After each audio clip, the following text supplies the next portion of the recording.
A very good morning, good afternoon and good evening to all of you. My name is Ansuraj Gupta and welcome to Ansu Biology Education Center. आज जो है lecture number 3 start हो रहा है, जिसमें हम लोग memory gland के बारे में पढ़ेंगे और oogenesis प्रोसेस के बारे में भी पढ़ेंगे और मेंस्ट्रुअल साइकिल के बारे में भी पढ़ेंगे। तो आज का वीडियो काफी ज्यादा इंपॉर्टेंट होने वाला है। चैनल पर जो भी नया प्लीज चैनल को सब्सक्राइब कर दीजिएगा। ये है डायग्राम मेमोरी ग्लैंड का, ये डायग्राम है मेमोरी ग्लैंड का और इस वाले पोर्शन को जो है ना कहते हैं फैटी पार्ट, फैटी पार्ट। और ये जो है इसको कहते हैं इसको कहते हैं फाइब्रस पार्ट, इसको कहते हैं फाइब्रस पार्ट। और ये जो है ना इसको कहते हैं मिल्क अल्वियोलाई, इसको क्या कहते हैं? मिल्क अल्वियोलाई कहते हैं, मिल्क अल्वियोलाई। और ये होता है टिब्यूल्स, टिब्यूल्स। और ये जो है इसको कहते हैं मेमोरी डक्ट, मेमोरी डक्ट। और ये है lactiferous sinus, lactiferous sinus.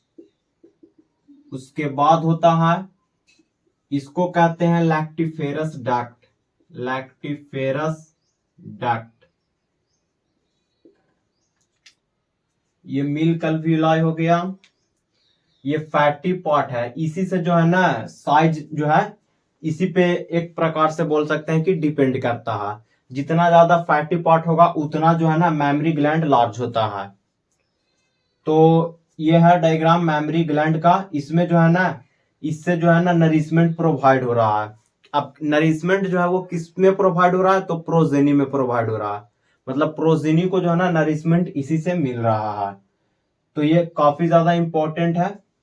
Memory gland hormonal control से भी होता है, जैसे कि ईस्ट्रोजन का काम, प्रोजेस्टेरोन का काम, प्रोलैक्टिन, ऑक्सीटोसिन, ये सब का काम जो है इसमें होता है।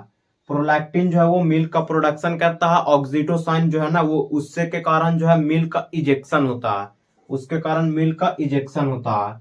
तो ये जो है ना डायग्राम आप लोग जो है वो ड्रा कर लीजिए। अब देखते हैं hormonal control, hormonal control on mammary gland, on mammary gland. सबसे पहला नाम आता है ईस्ट्रोजन का, ईस्ट्रोजन।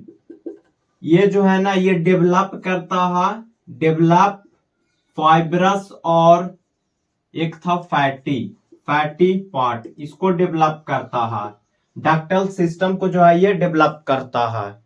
उसके बाद सेकंड यहाँ पे हार्मोन है प्रोगेस्टेरॉन, प्रोगेस्टेरॉन। प्रोगेस्टेरॉन जो है ये इंक्रीज करता है मिल्क अल्वियोलाई को, जो मिल्क अल्वियोलाई था ना उसको इंक्रीज करता है। एक पॉइंट और जो है ना वो नोट कर लीजिएगा, इस प्रकार से डायग्राम था मेमोरी ग्लैंड का, इसको कहते हैं लोब्स। और ये जो लोब्स है ना ये एक लोब्स, दो लोब्स है, इस प्रकार से 15 लोब्स होता है, 15 to 20 लोब्स होता है एक मेमोरी ग्लैंड में। एक मेमोरी ग्लैंड में जो है, एक मेमोरी ग्लैंड में 15 to 20 लोब्स होता है। ये भी काफी इंपॉर्टेंट है। और हर एक लोब्स में मिल्क अल्वियोलाई प्रेजेंट होता है, मिल्क अल्वियोलाई जो है हर एक लोब्स में प्रेजेंट होता है। प्रोगेस्टेरॉन का काम है ये मिल्क अल्वियोलाई को इंक्रीज करता है। उसके बाद यहाँ पे थर्ड हार्मोन है प्रोलैक्टिन। प्रोलैक्टिन जो है ये इंक्रीज करता है मिल्क प्रोडक्शन को, मिल्क प्रोडक्शन।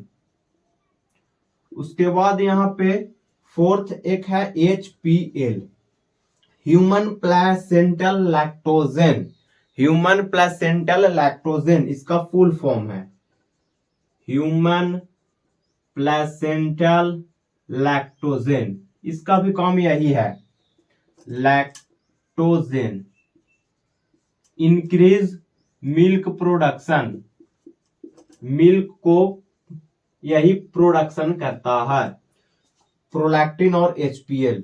उसके बाद एक लास्ट हार्मोन्स है ऑक्सीटोसिन। ये जो है मिल्क इजेक्ट करता है, मतलब इसी के कारण जो है ना मिल्क जो है मेमोरी ग्लैंड से बाहर आता है। मिल्क इजेक्शन, ये भी काफी ज्यादा इंपॉर्टेंट है।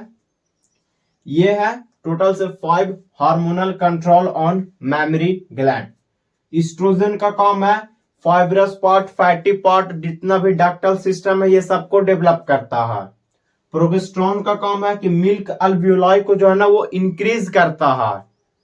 प्रोलैक्टिन का काम है कि मिल्क का प्रोडक्शन करता है। और एचपीएल का भी काम सेम है, ये भी मिल्क का प्रोडक्शन ही करता है। उसके बाद थर्ड है, लास्ट यहाँ पे है ऑक्सीटोसाइन। ऑक्सीटोसाइन यानी मिल्क का इजेक्शन, मिल्क जो है ना वो बाहर आता है। तो ये जो है आप लोग नोट कर लीजिए। तो अब यहाँ पे है ऊजिनेसिस। ऊजिनेसिस यानी इसमें जो है ना, इसमें एक का फॉर्मेशन होगा। जिस प्रकार से स्पर्मेटोजिनेसिस है उस प्रकार से यहाँ पे ऊजिनेसिस है। Formation of egg in female, male में स्पर्म का फॉर्मेशन होता है, उस प्रोसेस को कहते हैं स्पर्मेटोजिनेसिस। और फीमेल में जो है एग का फॉर्मेशन होता है उसको कहते हैं ऊजिनेसिस। ऊजिनेसिस का मतलब क्या है? Formation of egg in a female. Female में जो है एग का फॉर्मेशन होता है उस प्रोसेस को ही कहते हैं ऊजिनेसिस। उस प्रोसेस को क्या कहते हैं? ऊजिनेसिस कहते हैं। जैसे कि स्पर्मेटोजेनेसिस प्रोसेस जो है वो स्टार्ट हुआ था स्पर्मेटोगोनिया से, तो यहाँ पे जो है उगोनिया से स्टार्ट होगा। ये रहा उगोनिया, उगोनिया, ये है उगोनिया।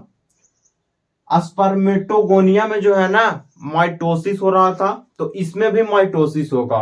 और ये है डिप्लॉयड, ये क्या है? ये होता है डिप्लॉयड। तो इसमें हुआ माइटोसिस, माइटोसिस हुआ। तो जब माइटोसिस हुआ तो ये दो में डिवाइड हो गया। और ये जो है ना ये माइटोसिस स्टार्ट है एट एम्ब्रियोनिक डेवलपमेंट। इम्ब्रियो जब है ना, जब इम्ब्रियो के एज में है तब से ही जो है ये माइटोसिस स्टार्ट हो जाता है। स्पर्मेटोजेनेसिस प्रोसेस जो है वो प्यूबर्टी एज से स्टार्ट होता है, बट ऊजिनेसिस प्रोसेस जो है ना वो बर्थ से पहले ही स्टार्ट हो जाता है। बर्थ से पहले ही स्टार्ट हो जाता है। जब फीमेल वूम्ब के अंदर यानी मदर के यूट्रस के अंदर ही रहती है उसी समय से जो है स्टार्ट हो जाता है ऊजिनेसिस प्रोसेस। स्पर्मेटोजेनेसिस प्रोसेस स्टार्ट होता है प्यूबर्टी एज से, और ये हो रहा है एम्ब्रियोनिक डेवलपमेंट पे ही, एट एम्ब्रियोनिक डेवलपमेंट। ये एम्ब्रियोनिक डेवलपमेंट में ही जो है ये काम हो रहा है। उगोनिया में हुआ माइटोसिस, और ये जो है ना ये ग्रो कर कर बना लिया प्राइमरी oocyte। मेल में बन रहा था प्राइमरी स्पर्मेटोसाइट्स, बट यहां पे बन रहा प्राइमरी oocytes। अब यहां पे माइटोसिस हुआ तो इसका मतलब ये भी डिप्लॉयड ही होगा। अब जो है ना प्राइमरी स्पर्मेटोसाइट्स में जो है स्टार्ट होता है मियोसिस। मियोसिस स्टार्ट हुआ इसी समय एट एम्ब्रियोनिक डेवलपमेंट में ही, बट ये कंप्लीट नहीं कर पाया। मतलब मियोसिस जो है ना वो कंप्लीट नहीं कर पाया। ये जो है ना ये अरेस्ट हो गया, arrested eight diplotene stage, diplotene stage of prophase 1। Prophase 1 के डिप्लोटीन स्टेज में ही जो है ना आकर रुक गया। प्रोफेज 1 के डिप्लोटीन स्टेज में ही आकर रुक गया, मतलब उससे आगे नहीं जा पाया, उससे आगे नहीं जा पाया। तो ये जो है ना इतना प्रोसेस जो है एम्ब्रियोनिक डेवलपमेंट में ही हो गया। अब यहां से स्टॉप हो गया। उसके बाद आया प्यूबर्टी एज, प्यूबर्टी एज आया, तब जो है ना यहां से फिर इसके बाद का काम शुरू हुआ।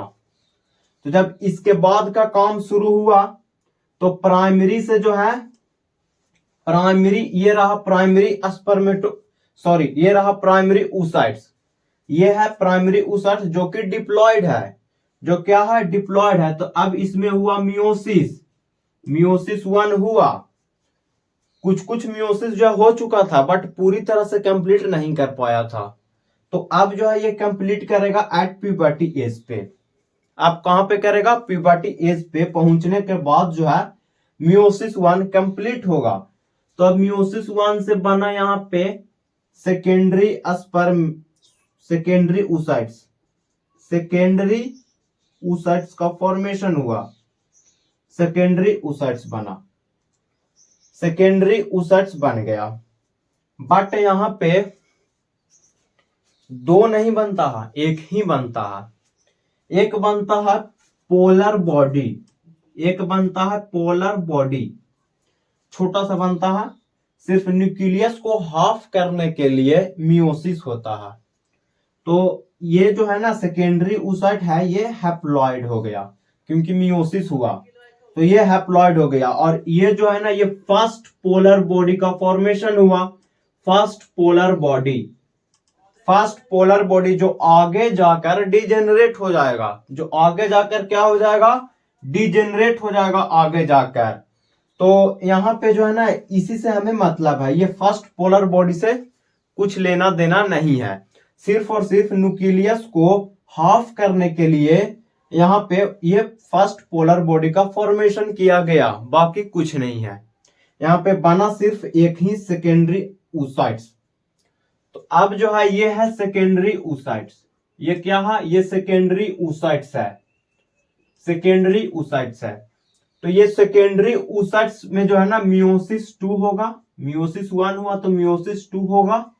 तो ये जो है ना ये काम होता है आफ्टर फर्टिलाइजेशन, आफ्टर फर्टिलाइजेशन, या स्पर्म आने के बाद। स्पर्म जो है ना वो अगर फैलोपियन ट्यूब में आ जाता है उसके बाद ही कंप्लीट होगा मियोसिस 2, मियोसिस 2 तभी कंप्लीट होगा, वरना मियोसिस 2 नहीं होगा। अगर स्पर्म नहीं आया तो मियोसिस 2 नहीं होगा, अगर स्पर्म आया तो मियोसिस 2 होगा। ये बात क्लियर है? तो सपोज कि यहां पे स्पर्म आ चुका, तब स्पर्म आ चुका तब यहां पे मियोसिस 2 कंप्लीट होगा। तो मियोसिस 2 कंप्लीट होगा तब जो है एक का फॉर्मेशन होगा, और एक और यहां पे छोटा सा बनता है second polar body, second polar body बनता है, और ये भी आगे जाकर डिजेनरेट हो जाएगा। और ये एग जो है ये है हैप्लॉइड, एग क्या है? एग है हैप्लॉइड। अगर कोई पूछेगा कि उगोनिया हैप्लॉइड है या डिप्लॉइड, तो उगोनिया डिप्लॉइड है, प्राइमरी oocyte भी डिप्लॉइड है, बट सेकेंडरी oocyte और एग ये दोनों हैप्लॉइड होता है, ये दोनों क्या होता है? हैप्लॉइड होता है। अब यहां पे एक क्वेश्चन है कि primary follicles, secondary follicle, tertiary follicles और ग्राफियन फॉलिकल्स, ये सब क्या होता है? तो इतना जो पहले आप लोग नोट कर लीजिए, उसके बाद वो भी बतलाता हूं, पहले इतना आप लोग नोट कर लीजिए। उगोनिया से जो है बन रहा था प्राइमरी oocytes, ये है प्राइमरी oocytes, और ये जो है ना ये डिप्लोटीन स्टेज में जाकर जो है अरेस्ट हो जा रहा था प्रोफेज 1 तक में। तो ऐसा क्यों हो रहा था? ऐसा जो है क्यों हो रहा था? तो ये जो है ना ये इसलिए हो रहा था ताकि ये पूरी तरह से जो है ये डेवलप नहीं था, ये पूरी तरह से डेवलप नहीं था। तो इसमें जो है ना फॉलिकल्स का डेवलपमेंट होता है, सबसे पहले बनता है प्राइमरी फॉलिकल्स, उसके बाद सेकेंडरी फॉलिकल्स, और फिर उसके बाद टर्शियरी फॉलिकल्स, और लास्ट बनता है ग्राफियन फॉलिकल्स। तो इसमें जो है ना ये है प्राइमरी oocytes, इसके चारों ओर जो है ना सेल का लेयर बनता है, 1 से 2 सेल का लेयर बनता है, और ये जो सेल बनता है इसको ग्रैन्युलोसा सेल बोलते हैं, ग्रैन्युलोसा सेल बोलते हैं। और ये जो है ना ये इनसाइड वाला ये तो प्राइमरी oocytes है, उसके बाद इसको बोलते हैं प्राइमरी फॉलिकल्स, प्राइमरी फॉलिकल्स। अब इसमें जो है ना इसमें और सेल्स का एडिशन होगा, इसमें और सेल्स का एडिशन होगा। ये है प्राइमरी oocytes, इसके चारों ओर जो है 2 से 3 सेल का लेयर बना, और एक और लेयर बनता है जिसको थीका लेयर बोलते हैं। ये तो ग्रैन्युलोसा सेल्स है, और ये जो है ना ये है थीका लेयर, थीका लेयर है ये। और ये जो है ये ग्रेन्युलोसा सेल्स है, और ये इनसाइड वाला ये प्राइमरी oocytes है। और इसको पूरे को बोलते हैं सेकेंडरी, यहाँ पे फॉलिकल्स, सेकेंडरी फॉलिकल्स, ये है सेकेंडरी फॉलिकल्स। अब सेकेंडरी से बनता है टर्सियरी, सेकेंडरी से बनेगा टर्सियरी, और टर्सियरी में जो है ना प्राइमरी oocytes नहीं होता बल्कि सेकेंडरी oocytes होता है। तो इसमें जो है ना इसके चारों ओर में जोना पेल्यूसिडा का फॉर्मेशन होता है, जोना पेल्यूसिडा का फॉर्मेशन होता है, ये है जोना पेल्यूसिडा। और इसके चारों तरफ सेल्स है, और बीच में यहाँ पे एक खाली जगह बचता है जिसको एंट्रम बोला गया। इधर में जो है ना इस तरफ जो है इस प्रकार से सेल्स है, बट बीच में जो है सेल्स नहीं है, बीच में यहाँ पे जो है सेल्स नहीं होता। और ये जो थीका लेयर है ये डिवाइड हो जाता है दो पार्ट में, एक इंटरना, इंटरना यानी इनर वाला, और एक एक्सटर्ना यानी बाहर वाला। एक हो गया थीका एक्सटर्ना और एक हो गया थीका इंटरना। और ये बीच में पार्ट जो है इसको एंट्रम बोलते हैं। और यहाँ पे जो है जोना पेल्यूसिडा, जोना पेल्यूसिडा है, और ये ग्रेन्युलोसा सेल्स ही है। और ये वाले पूरे को जो है ना इसको क्या बोलते हैं, ये पूरे को जो है बोलते हैं सेकेंडरी oocytes, सेकेंडरी oocytes यानी मियोसिस होने के बाद, मियोसिस 1 होने के बाद, मियोसिस 1 होने के बाद जो है टर्सियरी फॉलिकल्स का डेवलपमेंट होता है। टर्सियरी फॉलिकल्स का जो डेवलपमेंट है वो मियोसिस 1 होने के बाद होता है। उसके बाद एक लास्ट है, इसके बाद फॉर्म होता है ग्राफियन फॉलिकल्स, ग्राफियन फॉलिकल्स। उसमें जो है ना सिर्फ इसके चारों ओर में कोरोना रेडिएटा आ जाता है, बस वही है ग्राफियन फॉलिकल्स। और उसी में से जो है ना सेकेंडरी oocytes बाहर आता है।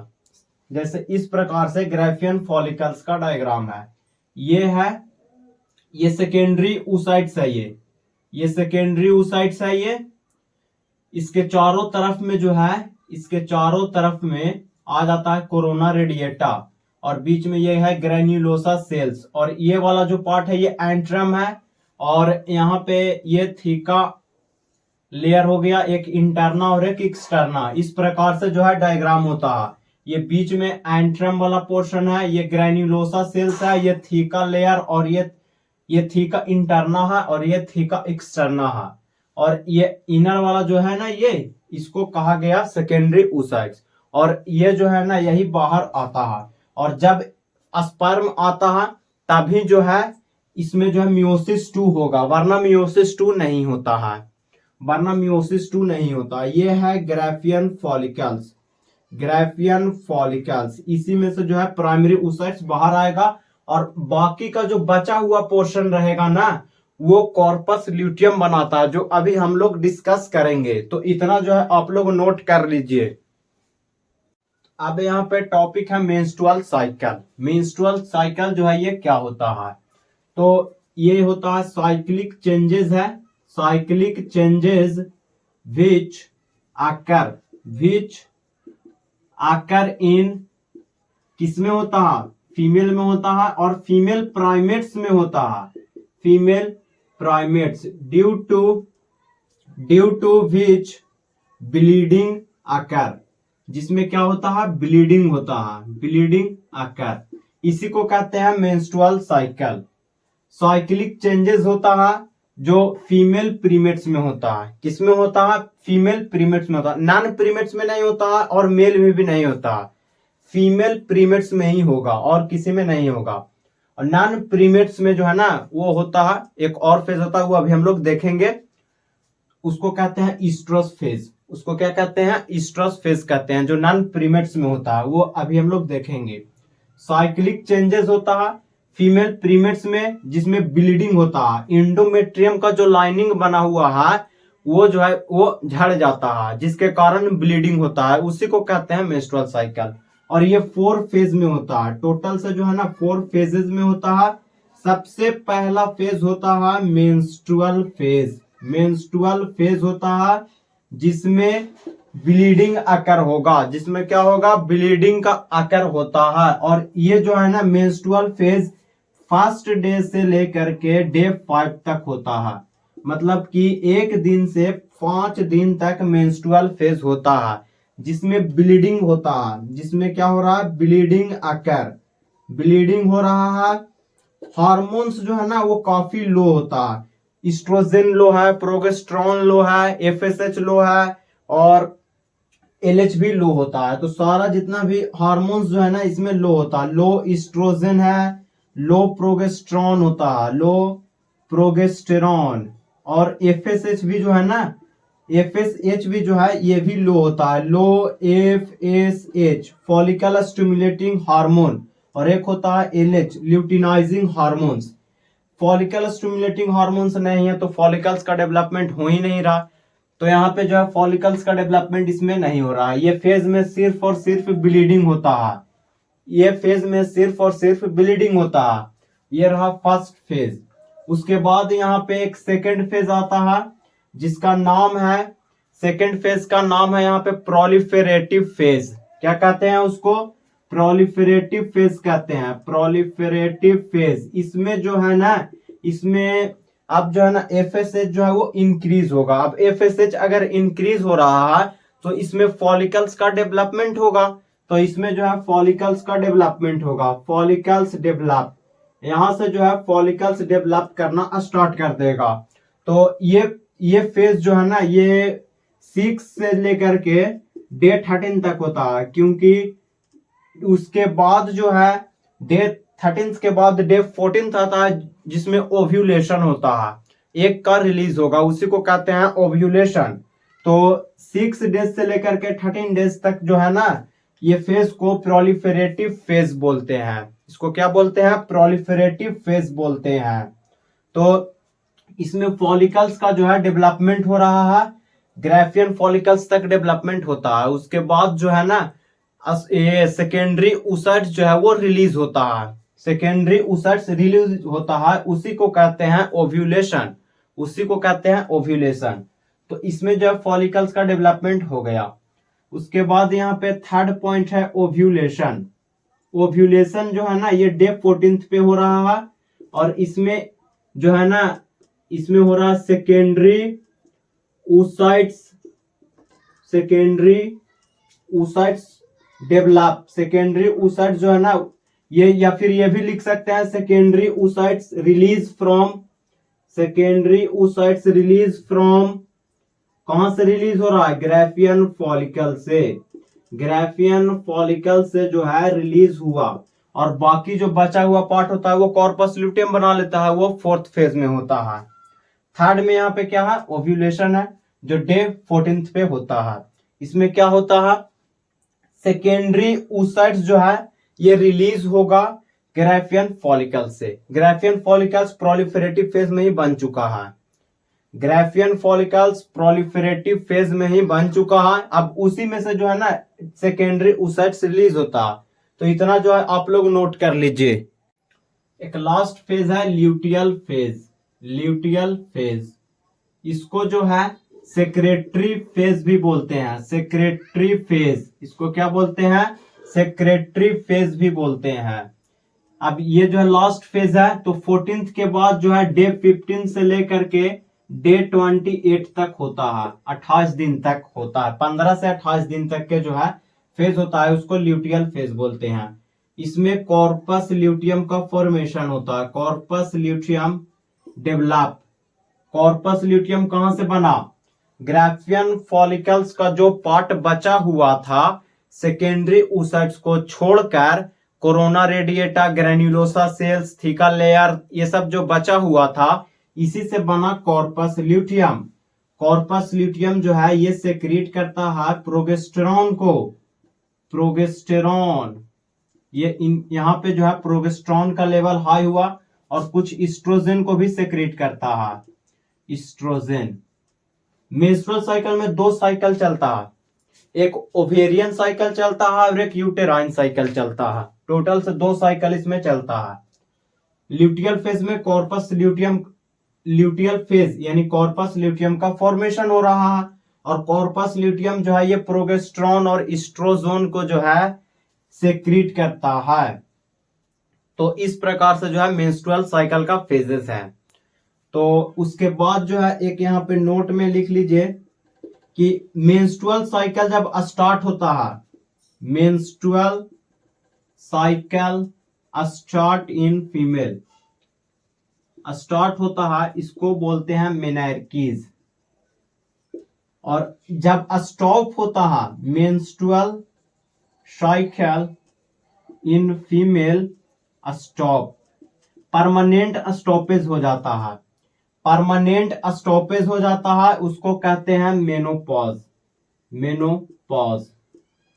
मेंस्ट्रुअल साइकिल स्टार्ट होता है, मेंस्ट्रुअल साइकिल स्टार्ट होता है फीमेल में, उसको मेनार्कीज बोलते हैं, और स्टॉप हो जाता है उसको मेनोपॉज बोलते हैं। और ये जो है ना मेनोपॉज, ये अप्रोक्स 45 to 50 ईयर्स के लमसम से जो है स्टार्ट हो जाता है। इसके बाद जो मेंस्ट्रुअल साइकिल स्टॉप हो जाता है। तो इतना आप लोग नोट कर लीजिए। Disorders of menstrual cycle, disorders, सबसे पहला डिसऑर्डर है एमिनोरिया, एमिनोरिया। इसमें जो है, इसमें क्या होता है, इसमें मेंस्ट्रुअल साइकिल ही नहीं होगा। मेंस्ट्रुअल साइकिल अगर नहीं होगा तो फॉलिकल का डेवलपमेंट तो होगा ही नहीं, तो एग रिलीज भी नहीं होगा, ओव्यूलेशन भी नहीं हो पाएगा। तो इससे जो है ना ये भी एक डिसऑर्डर है एमिनोरिया। उसके बाद सेकेंड है प्रीकॉशियस, प्रीकॉशियस। इसमें जो है ना, इसमें menstrual cycle, menstrual cycle start होता है at the age of 8 year, 8 साल से ही जो है ना मेंस्ट्रुअल साइकिल स्टार्ट हो जाता है। 8 ईयर से ही जो है मेंस्ट्रुअल साइकिल स्टार्ट हो जाता है, उसको कहते हैं प्रीकॉशियस। उसको क्या कहते हैं, प्रीकॉशियस कहते हैं। उसके बाद यहाँ पे थर्ड है पॉलीमेनोरिया, पॉलीमेनोरिया, पॉलीमेनोरिया, पॉलीमेनोरिया यानी इसमें काफी ज्यादा मेंस्ट्रुअल साइकिल होगा। मेंस्ट्रुअल साइकिल जो है 28 डेज का होता है, नॉर्मल है ये, नॉर्मल मेंस्ट्रुअल साइकिल जो है 28 डेज का होता है, 28 डेज का होता है। बट इसमें जो है ना पॉलीमेनोरिया में ना ऐसा नहीं होगा, 15 डेज पे ही मेंस्ट्रुअल साइकिल कंप्लीट हो जा रहा है, इस प्रकार से होगा। 20 डेज पे ही जो मेंस्ट्रुअल साइकिल जो कंप्लीट हो जा रहा है, तो काफी फास्ट जो है मेंस्ट्रुअल साइकिल होता है। तो इसमें काफी ज्यादा जो है मेंस्ट्रुअल साइकिल इसमें होगा। तो यहाँ पे काफी ज्यादा, पोली का मतलब ही है काफी ज्यादा, बहुत सारा। तो इसमें जो है मेंस्ट्रुअल साइकिल जो है काफी ज्यादा होगा। और इसमें मेंस्ट्रुअल साइकिल जो है, मेंस्ट्रुअल साइकिल कितने डेज के अराउंड कंप्लीट हो रहा है, अराउंड 15 to 20 डेज में ही जो है मेंस्ट्रुअल साइकिल हो रहा है। और उसके बाद 20 डेज के बाद फिर से स्टार्ट हो गया। तो इस प्रकार से काफी फास्ट इसमें होता है। उसके बाद यहाँ पे फोर्थ है ओलिगोमेनोरिया, ओलिगोमेनोरिया, ओलिगोमेनोरिया। इसमें जो है ना मेंस्ट्रुअल साइकिल 5 डेज का जो है इसमें मेंस्ट्रुअल साइकिल होता है। इसमें कितने का हो रहा है, 35 to 40 भी हो सकता है। तो इसमें जो है ना मेंस्ट्रुअल साइकिल जो है इसमें अराउंड 35 to 40 डेज पर होता है, काफी ज्यादा समय लगता है। और इसमें स्लो मेंस्ट्रुअल साइकिल हो रहा है। उसके बाद यहाँ पे लास्ट है, यहाँ पे एक डिसमेनोरिया, डिसमेनोरिया। डिसमेनोरिया में जो है इसमें पेनफुल मेंस्ट्रुएशन होता है, पेनफुल मेंस्ट्रुएशन, पेनफुल मेंस्ट्रुएशन होता है इसमें। तो ये डिसऑर्डर्स जो है इतना ही है। उसके बाद एक रैट साइकिल होता है, जो नोट में करके लिख लीजिए। रैट साइकिल जो है, रैट साइकिल, रैट साइकिल जो है ये होता है एलिफेंट में, एलिफेंट में होता है। और एक और है यहाँ पे ईस्ट्रस साइकिल या ईस्ट्रस, हाँ ईस्ट्रस साइकिल, ये जो है नॉन प्रीमेट्स में होता है, नॉन प्रीमेट्स में होता है। तो आज के लिए इतना ही, बाकी का नेक्स्ट वीडियो में देखेंगे। वीडियो अच्छा लगा हो तो प्लीज चैनल को सब्सक्राइब कर दीजिएगा। Thank you for watching.